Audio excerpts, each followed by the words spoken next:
आप देख रहे हैं इंडिया न्यूज। सबसे पहले देश आपके साथ, मैं रचना बंसल। इजरायल और हमास के बीच में जो युद्ध चल रहा था उसमें सीज फायर को लेकर बात बनी भी, बंधकों की रिहाई की भी बात सामने आई, लेकिन इन सब के बीच ही कुछ बड़े अपडेट्स भी हैं जो आपको जानने चाहिए। गाजा में बंधकों की परेड पर भड़का है इजरायल। फिलिस्तीनी कैदियों की रिहाई पर रोक लगा दी है। अब इजरायल ने 620 फिलिस्तीनी कैदियों की रिहाई रोक दी है। हमास पर रिहाई को अपमानजनक बनाने का आरोप भी लगा दिया है। नेतन्याहू ने फिलिस्तीनी कैदियों की रिहाई पर लगाई है रोक और ये कहा कि जो बंधकों की रिहाई हो उसकी परेड ये अपमानजनक है। बंधकों को अपमानित किए जाने से भड़क गया है इजरायल। इजरायल ये कह रहा है कि बंधकों को रिहा किया जाने का फैसला हुआ था, दोनों तरफ से सहमति बनी थी, लेकिन जिस तरीके से उनकी परेड निकाली जा रही है वो अपमानजनक है। इस बात से गुस्सा गया है इजरायल और बेंजामिन नेतन्याहू ने अब जो बाकी बचे हुए फिलिस्तीनी कैदी थे उनकी रिहाई पर रोक लगा दी है। मतलब मामला अभी फिर से फंसा हुआ नजर आ रहा है। 620 फिलिस्तीनी कैदियों की रिहाई पर रोक लगाई है। पीएम नेतन्याहू ने फिलिस्तीनी कैदियों की रिहाई पर रोक लगाई है। गाजा में बंधकों की परेड को लेकर ये गुस्सा, ये नाराजगी अब बेंजामिन नेतन्याहू की सामने आ रही है। सवाल ये कि जो सीज फायर पर बात बनी थी क्या वो टूट जाएगी या फिर से युद्ध की स्थिति खड़ी हो जाएगी। इजरायल और हमास के बीच में जो युद्ध चला है उससे हजारों लोगों की जान जा चुकी है। अब इजरायल ने 620 फिलिस्तीनी कैदियों की रिहाई रोक दी है और ये गुस्सा, ये नाराजगी इस बात को लेकर है कि जो बंधकों की रिहाई है उसको गलत तरीके से पेश किया गया। परेड जो हो रही है उससे नाराजगी बेंजामिन नेतन्याहू में दिखाई दी है। मेरे साथ इस पर बात करने के लिए मेजर जनरल रिटायर्ड पीके सहगल सर जुड़ गए हैं डिफेंस एक्सपर्ट के तौर पर। साथ ही कुछ और मेहमान भी मेरे साथ में जुड़ेंगे। पीके सहगल सर, इजरायल और हमास के बीच में जो कुछ हुआ वो हमने देखा, हजारों लोगों की जान भी चली गई। जैसे तैसे सीज फायर पर बात बनी थी, बंधकों की रिहाई भी दोनों तरफ से हो रही थी, लेकिन अभी जो ताजा अपडेट है 620 फिलिस्तीनी कैदियों की रिहाई को बेंजामिन नेतन्याहू ने रोक दिया है। तो क्या फिर से घमासान होगा? तो क्या फिर से युद्ध के हालात होंगे? क्या फिर हजारों लोगों की जान जाते हुए हम देखेंगे? मेरे मुताबिक इसमें भी कुछ नहीं होगा। ये जो उन्होंने रोक लगाई है टेम्पररी रोक है। जब से ये सीज फायर की घोषणा हुई थी तब से लेकर अभी तक 7वीं बार जो है बंधकों को छोड़ा गया है और हर बारी इस माफी की परेड हुई है।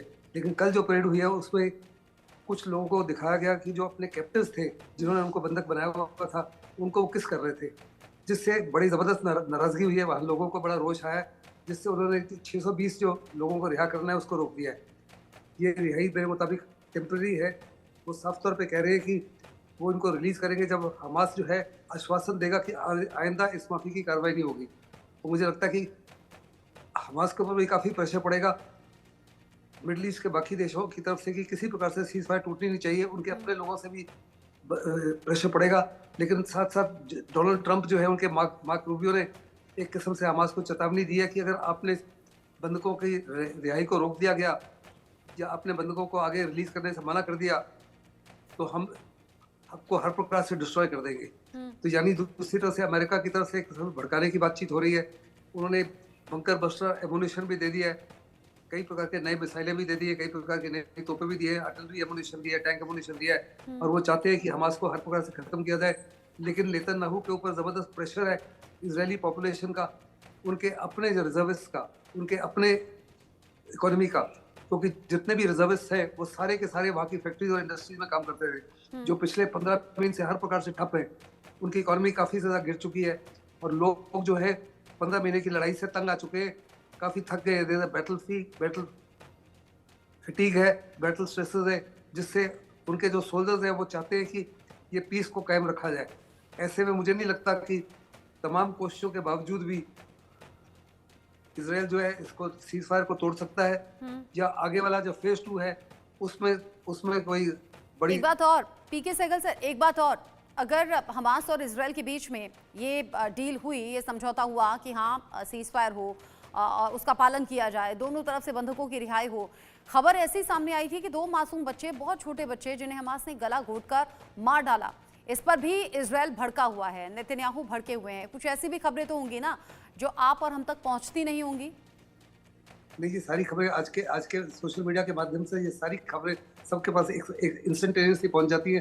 सारी दुनिया को पता लग गया है कि 2 बच्चों को, जो मासूम बच्चे थे, उनको गला घोंट के मारा गया है। लेकिन ऑन दी अदर हैंड अगर आप देखो तो इसराइल ने भी तकरीबन 48,000 बेकसूरों को मारा है और कम से कम 1.25 लाख लोगों को घायल किया गंभीर रूप से। तो इसराइल ने कौन सी कमी की है? इसराइल ने भी उससे बड़े बड़े पैमाने पर बेरहमी की है। ऐसे ऐसे में इसराइल भी जानते हैं, लेकिन नेतन्याहू जो है वो कुछ ऐसा कदम उठाना चाहते हैं जिससे उनकी कुर्सी बची रहे और उनकी जो उनके खिलाफ जो कानूनी कार्रवाई हो रही है उससे वो कुछ और देर तक बच सके और हो सके तो उससे परमानेंट बच सके। वो अपने अपने हित को निगाह में रखते हैं बजाय इसराइल के हित को। इसराइल चाहता है कि सीज फायर जो है कंटिन्यू हो, वो चाहता है कि फेज 2 के भी एग्रीमेंट हो, क्योंकि फेज 2 में उन्होंने कहा कि हम बाकी जितने भी तमाम बंधक हैं और जितने भी बाकियों की बॉडीज हैं हर 100% हम वापस कर देंगे, लेकिन इसराइल को हर प्रकार से वहाँ से निकलना पड़ेगा और हो सकता है कि ये सीज फायर जो है आगे परमानेंट की तरफ बढ़ जाए। और मिडल ईस्ट कंट्रीज का ज़बरदस्त कोशिश है, जो यूनाइटेड नेशन की ज़बरदस्त कोशिश है, ग्लोबल साउथ की ज़बरदस्त कोशिश है कि ये सीज फायर कायम रहे और एक किस्म से परमानेंट सीज फायर में तब्दील हो जाए। लेकिन पीके सहगल सर, अगर हम इजराइल में और गाजा में देखें तो बड़ा नुकसान तो गाजा के लोगों को हुआ। यहाँ जो बड़ी संख्या में फिलिस्तीनी मारे गए, हमास के भी कई लड़ाके और कई कमांडर ढेर हो गए, हजारों तक की संख्या जाती है। ऐसा नहीं है कि सिर्फ यहाँ हमास के लड़ाके ही मारे गए हों, इसमें आम लोगों की, सिविलियंस की भी जान गई। लेकिन बावजूद इसके अगर सीज फायर पर बात हुई तो आपको लगता नहीं हमास जो है वो सावे की कार्रवाई कर रहा है? फिर चाहे वो बंदूकों की परेड निकालने की बात हो, मासूमों का गला घोटने की बात हो, इस पर तो कोई भी भड़केगा। अगर बेंजामिन नेतन्याहू भड़के हैं तो इसमें उनकी गलती तो नहीं? देखो, गलती दोनों साइड की है। लड़ाई में कहा जाता है कि all is fair in love and war. वो भी कार्रवाई कर रहे हैं क्योंकि उनको हर प्रकार से बंधकों को छोड़ना पड़ा और बंधकों सीज फायर का मकसद यही था कि बंधकों की रिहाई हो, कुछ बंधकों की फेज 1 में रिहाई हो और बाकियों की फेज 2 में रिहाई हो। इसमें जहाँ तक हमास का ताल्लुक है, हमास इसको हर प्रकार से फॉलो कर रहा है। ओनली थिंग इज इसको क्या परेड किया जाएगा या नहीं किया, that was not part of the thing. लेकिन जो उन्होंने कर रहे हैं, परेड कर रहे हैं, ये मेरे मुताबिक गलत है, ये ह्यूमिलिएटिंग है। लेकिन 6 बारी इसराइल ने इसके ऊपर कोई कदम नहीं उठाया।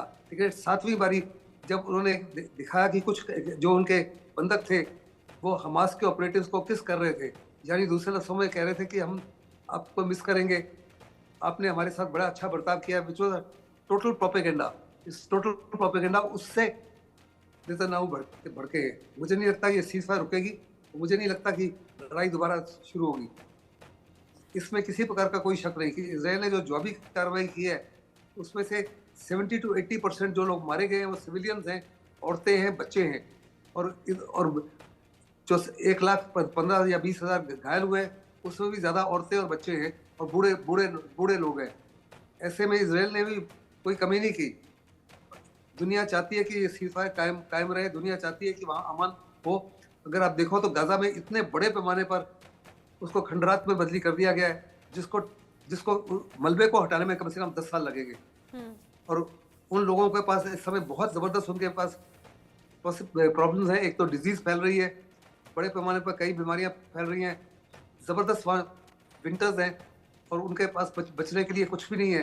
If you see they are staying in tented accommodation जिसमें हवा भी आती है और एब्सोल्यूट डेजर्ट्स में तो शाम को बहुत ही ज़्यादा ठंड हो जाती है। मैं तो खुद डेजर्ट में बहुत ऑपरेट कर चुका हूँ।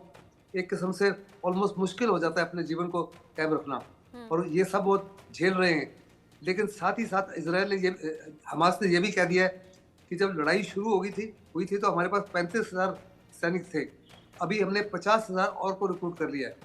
ये कहकर कि जिस माफी की तबाही आपने मचाई है, बहुत बड़े पैमाने पर लोगों को आपके खिलाफ बदला लेने की तमन्ना उठ खड़ी हुई है और इसलिए हमारे पास लड़ाकों की कमी नहीं होगी। हिजबुल्लाह ने भी इसी माफी कहा है और साफ तौर पे एक किस्म से इशारा दिया है कि अगर इसराइल सीज फायर तोड़ता है तो जहाँ तक गाजा का ताल्लुक था, गाजा तो खत्म हो चुका है। अभी ज्यादा नुकसान इसराइल को उतना ही होगा जितना गाजा में उन्होंने किया है। हम भी उनके शहरों का हिट करेंगे, हम भी उनके सिविलियन पॉपुलेशन को हिट करेंगे उसी माफी जैसे उन्होंने किया है। और अगर देखो 15 महीने के बावजूद भी इसराइल ने सारी टनल्स को ना तो गाजा में ना लेबनान में डिस्ट्रॉय कर सके हैं, उनको अभी तक भी पता नहीं लगा। अभी तक बंधक कहाँ छुपाए हुए थे ये भी नहीं पता लगा। और साफ तौर पे उनके जो चीफ ऑफ डिफेंस स्टाफ थे जिन्होंने रिजाइन कर दिया है, ये कहकर कि जब 7 अक्टूबर को हमास की तरफ से हमला हुआ था 7 अक्टूबर 2023, उनका हर प्रकार से फेलियर था।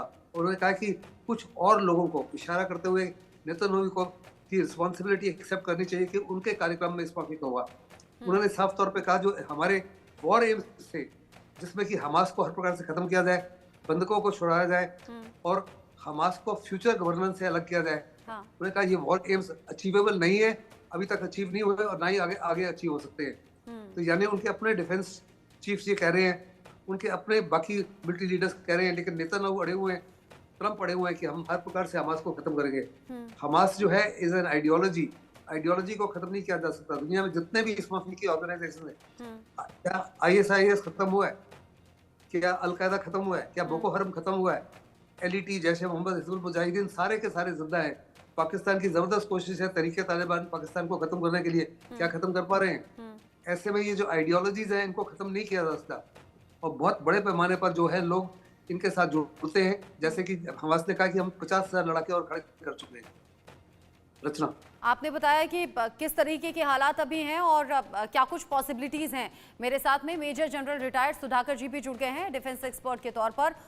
सुधाकर सर, जो हालात हमने देखे युद्ध वाले, उसमें सिविलियंस मारे गए, हमास का खात्मा करने के लिए यहाँ IDF लगातार जंग के हालात में अटैक करती रही और उसमें बड़ा नुकसान हुआ। जैसे तैसे सीज फायर को लेकर बात बनी भी, लेकिन अब बंधकों की परेड को लेकर नेतन्याहू भड़क गए हैं।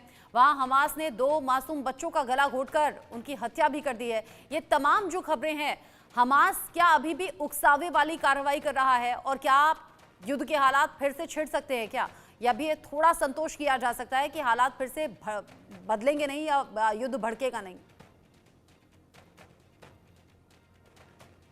और हमारे डिस्टिंग्विश्ड को पैनलिस्ट साहब को मेरा बधाई हो। जनरल साहब ने बहुत अच्छे तरीके से व्याख्या किया है आपके सवाल का।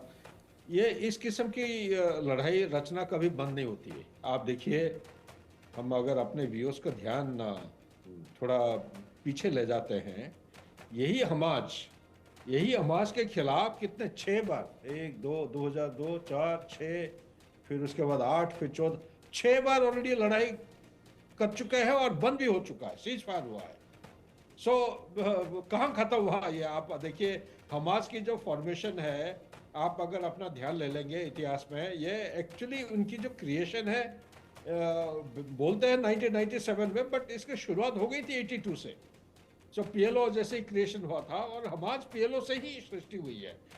इसलिए मैं कहता हूँ इस किस्म की लड़ाई को बिल्कुल एकदम लुप्त करना या ख़त्म करना ये नामुमकिन है। जैसे जनरल साहब बिल्कुल सही तरीके से कहें, कोई आइडियोलॉजी को आप ख़त्म नहीं कर सकते। ये देखिए ना, ISIS का उदाहरण 2017 को 2017 को USA और एलाइड फोर्सेस छाती पिट पिट के कह रहे थे कि ISIS का मेरुदंड हम तोड़ दिए, पूरा एकदम डिसिमेट हो गया। कहाँ डिसिमेट? वही ISIS के वो घुसे हुए फ्रांस में, जर्मनी में बिना हथियार गाड़ी लेके अटैक कर रहे हैं। अमेरिका में देखिए, न्यू ऑर्लिन्स में क्या हुआ जनवरी में इसी साल, और न्यूयॉर्क में क्या हुआ, लास वेगस में किस किस्म के अटैक हो रहे हैं। ये ISIS का कहीं ना कहीं जुड़े हुए हैं सब। तो इसलिए चाहे हमास की बात करिए, हिजबुल्ला की बात करिए, इनको इस तरफ डिसिमेट करना ये बिल्कुल मुश्किल होगा। इसीलिए मिलिट्री साइंस के मुताबिक अगर आप देखते हैं, कोई भी इस किस्म की शत्रु होता है या देशद्रोही होते हैं, जैसे भी आप टेररिस्ट होते हैं, जिस नाम से आप पुकारना चाहते हो, जिसके खिलाफ आपने लड़ाई छेड़ रखा है, तो उसके साथ एक मल्टीप्रोंग अप्रोच होना चाहिए। ये नहीं कि सिर्फ मिलिट्री हार्डवेयर के साथ उसको दबाते हुए बॉम्ब गिराते जाओ। उसके साथ हिंदुस्तान का एक ये है कि win the hearts and minds of people. ये एक हमारा जो CTCI ऑपरेशन, काउंटर टेररिस्ट और काउंटर इंसर्जेंसी ऑपरेशन में साथ साथ क्या होता है कि उनकी जो प्रभाव है, दिल की जीत की कोशिश होना चाहिए, प्रयास होना चाहिए। वो कैसे होगा? लोगों के साथ मिलते हुए इनकी वेलफेयर एक्टिविटीज होना चाहिए, उनकी एजुकेशन, उनकी हेल्थ केयर, उनका लाइवलीहुड, एम्प्लॉयमेंट अपॉर्चुनिटीज, ये सारे चीजों के ऊपर ध्यान देते हुए साइड बाय साइड एक मल्टीप्रोंग होल ऑफ नेशन जो इसमें जुड़े हुए हैं, इनके तरफ से होना निहाती आवश्यक था, अभी भी है। अगर इसको सुधारना चाहते हैं कर सकते हैं। लेकिन यही पे एक चीज और कह देता हूं, इजराइल को मालूम है कि ये हमास को किसी भी तरह डेसिमेट नहीं कर सकते हैं, इसलिए उनका एक मिलिट्री स्ट्रेटेजी है mow the grass. Mow the grass means घर के सामने आगे पीछे जहां पे आपके लॉन होता है, अगर घास ज्यादा लंबा हो जाता है, टाइम टू टाइम आप उसको मोइंग करते हैं, ठीक है, लॉन मोवर्स को चला के। इसी तरह टेररिस्ट के खिलाफ एक स्ट्रेटेजी वो उन्होंने अपनाया है, उसको बोलते हैं कुछ समय के बाद, हो सकता है 9 महीना, 12 महीने, 2 साल के बाद ग्रास को, ये टेररिज्म को ग्रास के साथ तुलना किया गया है, उसको मॉव करते रहेंगे, टाइम टू टाइम इस किस्म का हमला होते रहेगा। Back to you. जी, आपने समझाया कि क्या कुछ हालात अभी के नजर आ रहे हैं, लेकिन इन सब के बीच ही एक और बड़ा अपडेट है, एक और बड़ा अपडेट वो भी अपने दर्शकों को बता दें। तो आप दोनों ही मेरे साथ में प्लीज बने रहिएगा सर, सुधाकर सर और पीके सहगल सर।